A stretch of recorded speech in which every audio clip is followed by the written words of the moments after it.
জি, আপনি হচ্ছেন নাইম, হ্যাঁ? আপনি হচ্ছে জিন লাইটে চাকরি করেন। জি। আপনার অভিযোগ হচ্ছে দাড়ি টুপি বা পাঞ্জাবি নিয়ে জিন লাইটের কর্মকর্তারা এটাকে তারা দুর্ব্যবহার করতেছে এবং আপনারা হ্যারাসমেন্টের শিকার হচ্ছেন। জি। বলেন তো আপনি নাইম ভাই কি ধরনের হ্যারাসমেন্ট আপনাকে করেছে? এই পাঞ্জাবি টুপি বা ইসলামিক লেবাসে যার কারণে আমাকে টর্চার করেছেন আর কি। কি ধরনের, কে কিভাবে করেছে? তো যিনি এমডি, তো সে নিজে আমাকে, তার নাম হলো সে চায় না, তো তার নাম হলো টেলি। তো টেলি তার লোকজন দুবাসী সহ নিয়ে এসে, অ্যাডমিনের স্যারদের নিয়ে এসে আমাকে এরকম হয়রানি পেরেশানি করছে।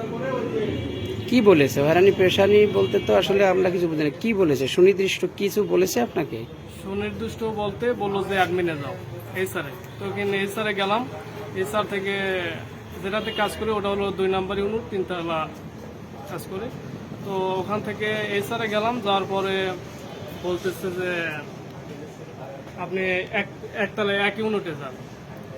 তখন ইউনিট 1-এ গেলাম, যাওয়ার পরে ওখানে এই স্যারে রানাবাদ ছিল। তখন বললো যে আপনার রিপোর্ট আইছে কাজের ভিত্তিতে।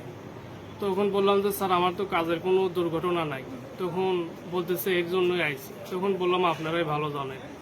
তখন তিনিও দুঃখ প্রকাশ করে মানে এর জন্য আসছে, মানে আপনার এই পাঞ্জাবি বা ইসের উনি জন্য? বুঝতে পারছেন। পারার পরে হ্যাঁ। চেয়ারে হেলান দিয়ে গভীর একটা নিঃশ্বাস নিয়ে বললেন যে সামনে যাও। তো সামনে এক ভাইয়ের সাথে উনি তখন বললেন যে কি করবা? বললাম যে রিজাইন দেবো স্যার। তখন রিজাইনে স্বাক্ষর করলাম আমি। তো আপনি আপনি চাকরিচ্যুত এখন? দিন হয়েছে এটা চাকরিচ্যুত? এটা আপনার 5 তারিখ। 5 তারিখে হয়েছেন না? আচ্ছা, টেলি টেলি। টেলি, জি। এটা শুধু আমার উপর না, সকল মুসলমান যারা লেজে অবস্থায় যায় তাদের উপরে এরকম টর্চার করা হয়। আচ্ছা আচ্ছা। তো এটা শুধু আমার দিক দিয়ে বলতেছি না, আর যেন এরকম কারোর এরকম পরিবেশে না পড়তে হয়, সেজন্য আমার এটা। আচ্ছা, ঠিক, ধন্যবাদ, জি।